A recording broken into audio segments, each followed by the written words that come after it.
बहन हम शर्मिंदा हैं क्योंकि तेरा कातिल अभी जिंदा है। बहन हम शर्मिंदा हैं क्योंकि तेरा कातिल अभी जिंदा है।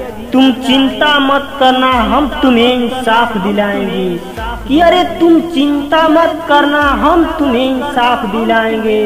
उन पापी दरिंदों को हम फांसी पर झुलाएंगे। उन पापी दरिंदों को हम फांसी पर झुलाएंगे। बहन हम शर्मिंदा हैं क्योंकि तेरा कातिल अभी जिंदा है।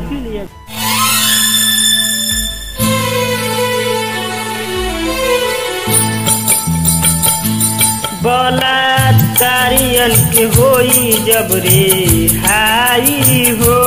बलात्कारियन के होई जब रिहाई हो।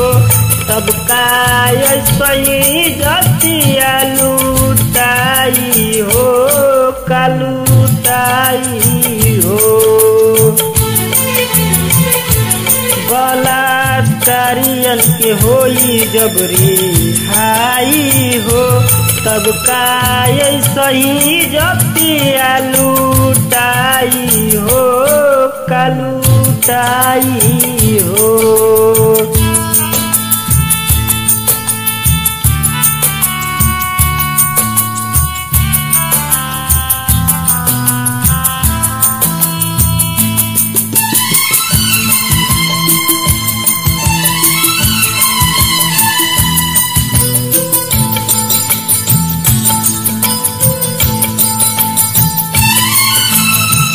बेटिया पकबले जुल्म होई,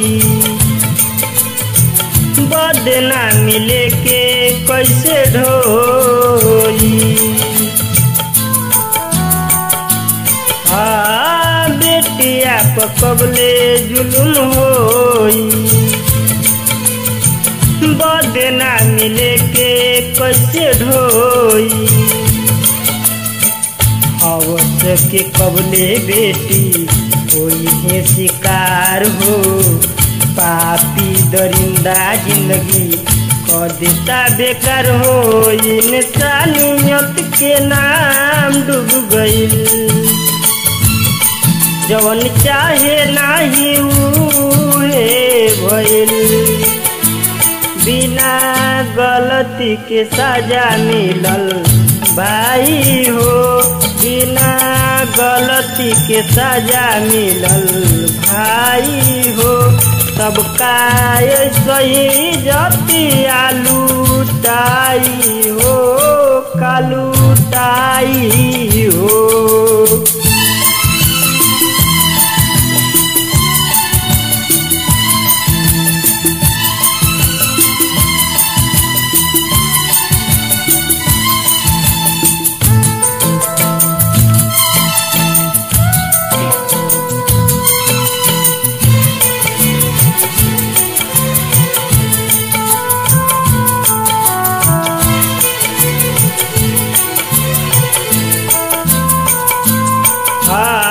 रोवत रहली माई के दुलारी,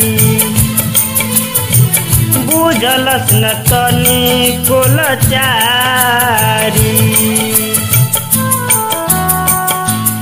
हाँ रोवत रहली माई के दुलारी, बुझलस न तनी को लाचारी। हर बेटी एक दिन होली माँ हो। माँ सबके घर में पुजाली, आज एक कल सब होई। ऐसे सरकार पब्लिक चुप जे रही, ओकरे खिलाफ आवाज उठाई हो। ओकरे खिलाफ आवाज उठाई हो।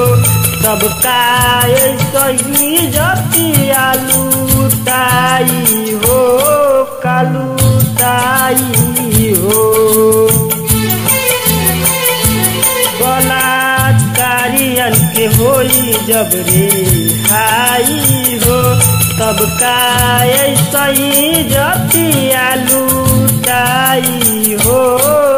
लुटाई।